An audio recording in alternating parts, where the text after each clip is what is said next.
At its peak, it was larger than London. City of 20,000 people, filled with plazas, palaces, and towering mounds rising from the Mississippi floodplain. And then, silence. By the year 1350, it was empty. What happened to Cahokia? The answer isn't war or famine or a dramatic collapse. Something far more human. Picture this. It's the year 1100. You're standing on the summit of Monks Mound, a structure 100 feet tall, with a base covering 14 acres. Below you, a vast central plaza buzzes with life. Smoke curls from thousands of thatched houses that stretch for miles. Farmers are tending to their maize crops in raised fields. Artisans are busy polishing copper, carving beautiful shell ornaments, and shaping flint tools.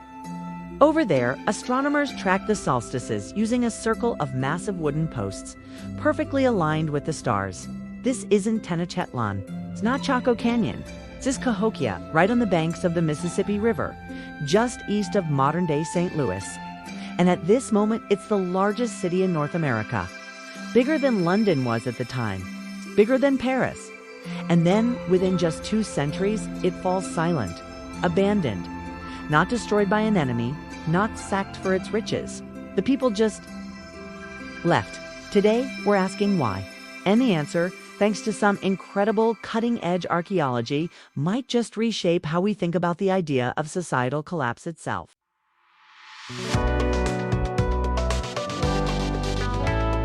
Ever curious, learn what you love. First, let's just take a moment to appreciate what Cahokia was.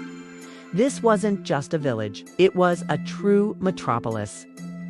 At its height, between about 1050 and 1150, the city spanned nearly 6 square miles and was home to between 10 and 20,000 residents. Some estimates go even higher. The centerpiece, of course, was Monks Mound, a staggering feat of human labor. It was built in stages over decades, and it required moving roughly 55 million cubic feet of earth. All of it moved by hand, carried in woven baskets. Surrounding this central mound stood about 120 other mounds, which served as platforms for temples, homes for the elite, and spaces for important ceremonies. They also built the Grand Wood Henge, a large circle of 48 wooden posts that functioned as a solar calendar, marking the equinoxes and solstices with amazing precision. Artifacts discovered here tell us that Cahokia was a major hub for trade. We find shells from the Gulf Coast, copper from Lake Superior, and mica from the Appalachian Mountains. This was a complex, networked society, politically sophisticated, spiritually rich, and deeply organized. But here, as something that often gets missed, Cahokia was unto civilization in the way we think of ancient Rome or Egypt. There's no evidence of kings, standing armies, or written laws. Power was likely based on ritual, channeled through grand ceremonies, astronomical knowledge, and a shared system of belief. So why did it all unravel? For decades, the go-to answer was ecological collapse. People thought they must have cut down all the trees, exhausted the soil, or been wiped out by massive floods. And there's definitely some truth to the flood theory, but it's not the whole story. A landmark study from 2022, led by Dr. Caitlin Rankin and published in the journal American Antiquity, analyzed sediment cores taken from Horseshoe Lake, which is just over a mile from Cahokia Center. What did they find? Between the years 1150 and 1200, flooding in the area increased dramatically. Not just one big flood, but repeated pulses of high water. The Mississippi River, which is already prone to being volatile, began spilling over its banks more and more frequently, submerging the agricultural fields and damaging the city's infrastructure. Budtanned. This is a crucial detail. The data shows there was one single catastrophic flood around the year 1200 that wiped everything out. Instead, what they found was a rising baseline water level, which made farming riskier year after year. At the same time, pollen records show a change in the environment. There's less maize pollen and more pollen from weedy species. This suggests that farming became less intense. It wasn't a sudden stop, but a gradual pulling back. And importantly, There's no spike in charcoal layers in the soil, which means there's no evidence of widespread burning from warfare. People weren't fleeing a disaster. They were adapting to a changing world. This is where the story gets really fascinating. Archaeologists used to look for a single smoking gun to explain Cahokia's end. It's a war, a terrible drought, a rebellion. But the evidence points somewhere else entirely.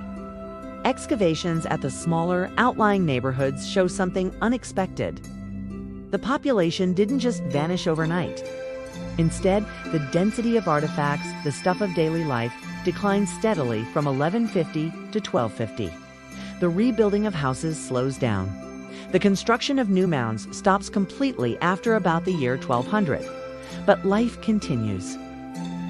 Smaller communities persist in the area. Ritual activity seems to shift away from the big central plaza and more towards practices within individual households.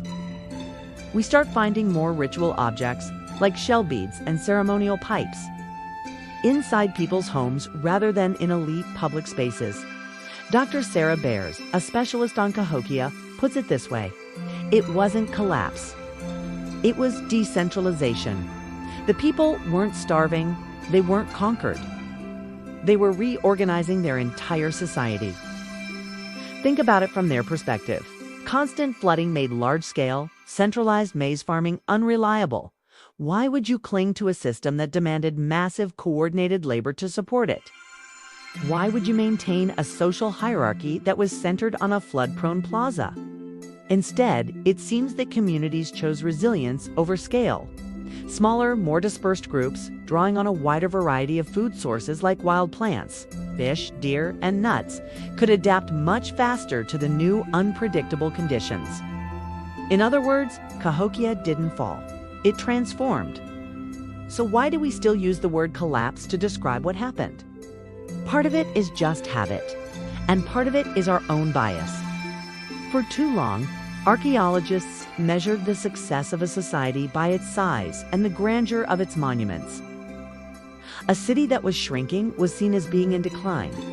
But if you listen to the oral traditions of indigenous peoples, like the Osage, the Quapaw, and the Chickasaw, who consider Cahokia part of their ancestral landscape, they tell a very different story.